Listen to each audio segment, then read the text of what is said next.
Bonjour, alors aujourd'hui dans cette vidéo on va parler d'innovation et de créativité. Bien sûr lorsqu'on parle d'innovation on va aussi parler d'invention en règle générale, ensuite d'innovation et après la créativité. Alors en tout il y avait trois questions sur cet exercice. La première question c'était qu'est-ce que l'innovation? Je vous demandais une petite définition et deux exemples. Alors l'innovation c'est le fait de ajouter un nouvel élément, un nouveau service, une nouvelle fonction à un objet, par exemple, ou un service, qui existe déjà et qui fonctionne déjà. Le but, c'est d'améliorer quelque chose existant, un objet existant, un service existant. Ça, c'est ce qu'on appelle l'innovation. Qu'est-ce que l'on peut avoir de plus encore? Il faut savoir que l'innovation est le fruit de la créativité, c'est pour ça que je garde le mot créativité dans la ligne de secours. C'est qu'à chaque fois qu'on a une idée, on veut la mettre en application, on veut créer et on veut l'apporter à quelque chose. Si ce quelque chose n'existe pas, on appelle ça une invention, on va créer quelque chose qui n'existe pas, une invention. Si c'est pour améliorer un produit qui existe déjà, on va appeler ça une innovation. Alors, des exemples d'innovation, je vais vous en montrer avec des téléphones portables. Alors, tout le monde connaît le principe du téléphone portable, ça vous connaissez bien. Alors, je vais vous en montrer quelques-uns, vous allez voir que il y a des choses qui ont pas mal changé par rapport au téléphone. Alors, il faut savoir qu'avant le téléphone c'était juste un combiné, donc là j'en ai pas ici là, chez moi, mais j'essaierai d'en trouver. C'était juste un combiné avec des touches, un petit écran et une antenne qui sortait. Alors ça il faut savoir que ça prenait un peu de place dans une poche, c'était quand même assez volumineux. Mais il faut savoir qu'avant on ne pouvait pas communiquer comme ça lorsqu'on sortait, à part si on rentrait dans une cabine téléphonique. Alors malheureusement les cabines téléphoniques sont de moins en moins dans notre paysage urbain, mais avant, en fait, on allait dans une cabine en pleine rue, porte fermée, comme les cabines anglaises toutes rouges, là. On mettait une carte où, en fait, il y avait de l'argent dedans, une carte à puce, invention française, et directement, on introduisait donc la carte dans la cabine, ça nous créditait de l'argent, et on pouvait téléphoner directement à la personne que l'on voulait. Bien sûr, pour téléphoner, il fallait qu'on soit à côté fallait qu'on soit dans une cabine téléphonique. On ne pouvait pas appeler lorsqu'on sortait de la rue ou peu importe. Voilà. Soit c'était dans les cabines, soit c'était chez soi. Ensuite, il y a eu l'avènement donc des téléphones portables. Donc ça a révolutionné un peu dans les années fin 80, début surtout 90, là où on a commencé à avoir une grande alors, invention oui et non, parce que l'armée américaine utilisait déjà des téléphones portables, enfin plutôt des téléphones transportables, parce que c'était dans des mallettes. Mais on va dire en grand public, c'était plutôt dans les débuts des années 90 où on a vu l'avènement donc des téléphones portables.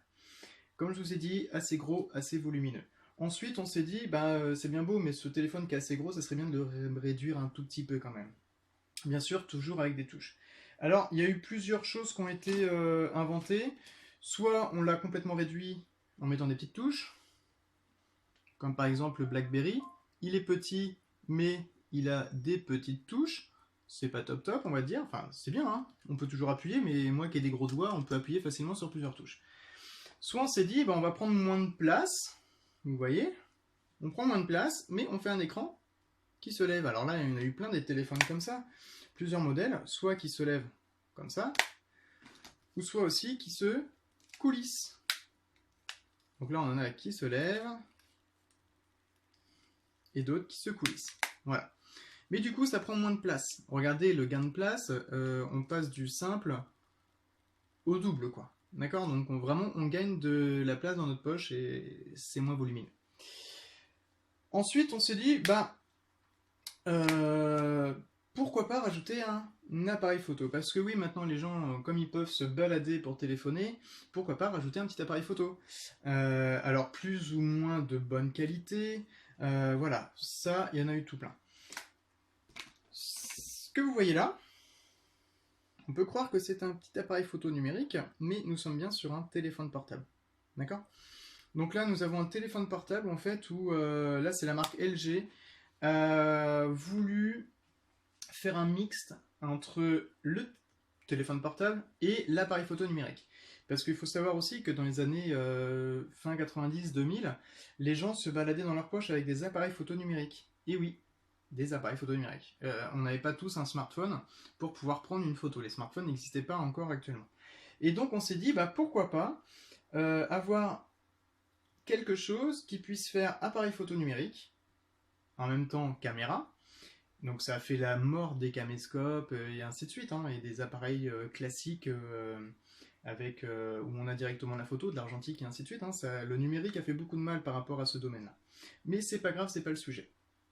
Et donc on s'est dit, bah, pourquoi pas faire un 2 en 1, téléphone, cette fois-ci plus du tout non plus de touches, écran tactile, d'accord, donc ce qui ressemble au smartphone, et en même temps qui fait appareil photo numérique. En même temps, il peut aussi filmer, donc on peut faire des films en DivX. C'est marqué dessus. Donc là, après, on a amélioré directement l'objectif. On s'est dit, bah, ça sert à rien non plus de faire quelque chose qui ressemble vraiment à un appareil photo, parce qu'en plus, le capteur, là, ça prend de la place ici. C'est pas forcément top top. On essaye de faire un peu plus petit. Alors pourquoi pas un peu plus petit ici, voilà. On reste toujours sur quelque chose de petit, écran tactile, et avec un petit objectif. Bon. Alors, il faut savoir aussi qu'il y a eu plein de modèles, c'était une grande révolution là-dessus. À l'heure actuelle, là en 2020, les téléphones se ressemblent à peu près tous. On a un écran, c'est tout, plus ou moins gros, et avec un ou deux objectifs à l'arrière et devant le téléphone. Avant, il y avait plein de designs, plein de formes différentes. Les constructeurs vraiment se sont donné à cœur joie pour créer des choses qui ont plus ou moins bien marché. Ça, c'était ma troisième question concernant les flops.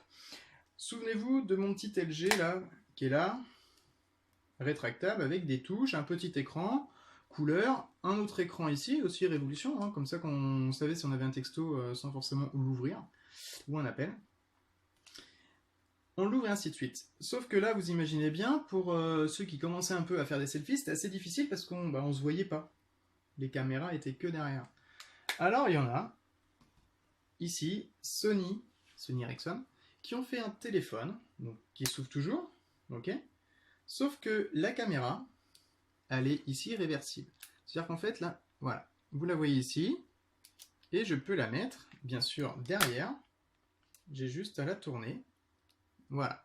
Et en même temps, ce qui est marrant sur celui-là, c'est que ça fait lampe de poche. Donc en fait, on allumait, on appuyait sur le bouton qui est juste là, et ça nous faisait une lampe de poche. On pouvait se balader partout. Voilà, lampe de poche. Comme tout à l'heure, le LG qui faisait appareil photo. Voilà, là les constructeurs se sont dit, pour le LG, on mélange un appareil photo numérique avec un téléphone. Là, ils ont mélangé une lampe de poche avec un téléphone. Pourquoi pas? Pourquoi pas? Et là, ce qui était aussi ingénieux, c'était que l'objectif, eh ben, on pouvait le bouger dans tous les sens. On pouvait se prendre en photo comme on voulait. Et commencer à créer les selfies directement en regardant l'écran. Ce qui était assez sympa aussi. Voilà. Alors, il y a eu d'autres modèles hein, qui n'ont pas forcément bien fonctionné, mais qui étaient vraiment très innovants, franchement, et ça reste un objet qui est plutôt joli. C'est le Nokia 7280. Alors, vous allez vous dire, mais c'est quoi celui-là, le Nokia 7280? Alors, regardez déjà, il est dans un petit étui en cuir. C'est pas mal quand même, un petit étui en cuir, quand même, un téléphone avec un étui en cuir.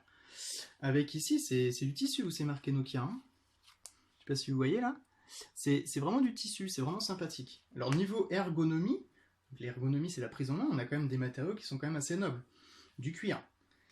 Lorsqu'on l'ouvre, alors je tiens déjà à signaler que c'est un téléphone dédié principalement aux femmes. Alors pourquoi, vous allez vite comprendre. Ceci est un téléphone portable. Voilà. Pas plus grand que ça. Alors on peut voir que niveau design c'est plutôt assez sympa. Des couleurs noires, des couleurs blancs, on dirait un petit zèbre comme téléphone. Ce qui était marrant aussi, donc là on a quand même du tissu sur le téléphone. Pas mal quand même. Vous pouvez vous regarder. Et oui. Donc là, bien sûr, vous ne pouvez pas vous voir parce que c'est devant la caméra. Mais ici, c'est un miroir, mais c'est aussi un écran couleur. Donc c'est vraiment assez sympa. Et en fait, l'écran, il faisait tout. Donc là, on avait tout. On a ici 4 touches. Là, un bouton où l'on peut appuyer dessus. Bah oui, c'est le but d'un bouton. Et aussi des petites molettes où l'on peut tourner. Donc pourquoi pas choisir les lettres pour pouvoir écrire, naviguer sur le web à l'époque. Et on appelait ça aussi le WAP. Ouais, ça fait vieux de parler comme ça. Et ensuite, pour prendre des photos, il fallait l'ouvrir. Et l'objectif était là, derrière. Vous voyez, hop, il se cache. Et donc là, on a quelque chose. Niveau prise en main, on doit être... alors je dis bien on doit être parce que j'ai pas trop l'habitude d'en prendre. On doit être dans des gabarits de produits de cosmétiques, par exemple rouge à lèvres ou autres produits cosmétiques. Niveau taille, on a un petit miroir pour pouvoir se voir. On a quand même des matières nobles, je vous ai dit, il y a du tissu là. Et là c'est du tissu aussi, le haut-parleur il est en tissu, c'est tout doux. Ici aussi.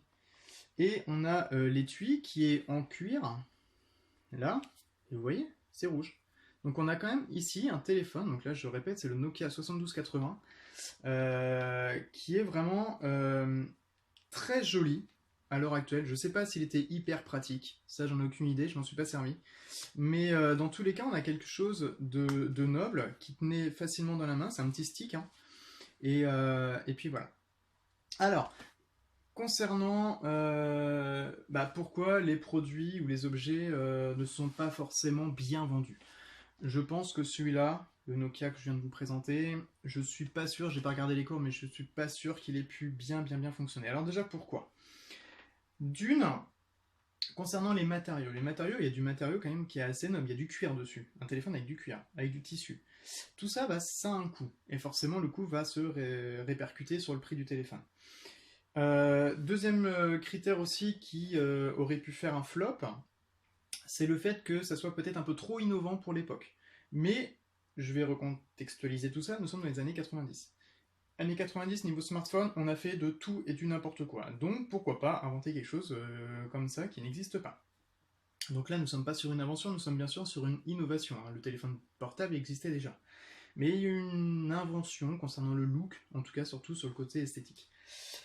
Et troisième critère aussi qui a fait que je pense ce téléphone n'a pas forcément super bien fonctionné, c'est que il était destiné principalement aux femmes. Euh, Après, je dis pas que ce téléphone-là, je veux pas qu'on me caractérise de sexiste, hein. Je dis pas que ce téléphone-là n'est pas du tout accessible aux hommes, hein, pas du tout, hein. Mais je pense qu'il est plus dédié aux femmes, déjà au niveau de l'aspect esthétique. Ça ressemble un peu plus à un stick de rouge à lèvres. Il y a le miroir aussi et ainsi de suite. Voilà. Après, il peut être bien sûr utilisé par un homme, il n'y a pas de souci là-dessus. Quoi d'autre encore en plus? Un objet technique peut faire un flop parce que, par exemple, trop cher, trop innovant. La Citroën DS, tout le monde la connaît, la première, hein, je parle, hein, pas les nouvelles DS, hein. La toute première DS, elle n'a pas forcément bien fonctionné. Pourquoi? Parce que en fait, il y a eu trop d'innovation en un seul coup sur une voiture. En fait, ça a fait peur aux gens. C'est bête, parce que c'était vraiment, c'est une superbe voiture, même encore à l'heure actuelle. Il y a des options qui sont même qui sont même des options à l'heure actuelle sur des nouveaux véhicules, hein. Il faut savoir ça. Mais Citroën en fait a mis plein d'innovations tout d'un coup. Ça a fait peur aux gens et ça n'a pas forcément bien fonctionné. Ce qui rend maintenant ce véhicule assez rare. C'est pareil pour ce Nokia là. Ça le rend assez rare maintenant. Regardez les cotes à l'heure actuelle. C'est un objet un téléphone qui se vend, un téléphone qui fonctionne, qui se vend aux alentours de 250-300 euros. Eh oui, quand même, pour quelque chose qui est dans les années 90, hein. Et ça fonctionne toujours, hein. Tout ça, ça fonctionne. Ce qui peut faire aussi un flop, c'est trop compliqué à s'en servir. Imaginez, vous avez un robot, vous êtes obligé de programmer constamment pour faire les choses. Et ben c'est bien beau, mais ça peut rendre un flop. Ce qui peut rendre aussi flop, c'est que l'objet peut être obsolète assez rapidement. C'est-à-dire qu'un nouvel objet va rentrer sur le marché et va remplacer celui-là. Si vous l'avez acheté cher, eh ben, ça va pas fonctionner. Et forcément, au niveau du terme du marché, ça va casser la courbe de vente de ce produit-là. Après, il y a plein d'innovations, il y a plein d'inventions tous les jours. Il faut savoir que chaque jour, de nouveaux objets sont créés ou modifiés pour être améliorés. Et bien sûr, ils sont le fruit de l'innovation et de la créativité. Voilà, ça, il faut garder bien ça en tête. Et puis, on parle donc d'innovation lorsqu'on réussit la mise sur le marché d'un produit qui est amélioré. Peut-être que vous, d'ailleurs, vous allez peut-être inventer ou innover dans un domaine, et je vous le souhaite, essayez, créez, innovez, ça coûte rien, à part d'être satisfait lorsque vous y arrivez, et même si vous n'y arrivez pas, c'est pas grave, au moins vous avez cherché des nouvelles choses, et vous avez peut-être même fait bouger les choses. J'espère que ça vous a plu, que vous avez appris des choses dans cette vidéo, et je vous dis à une prochaine.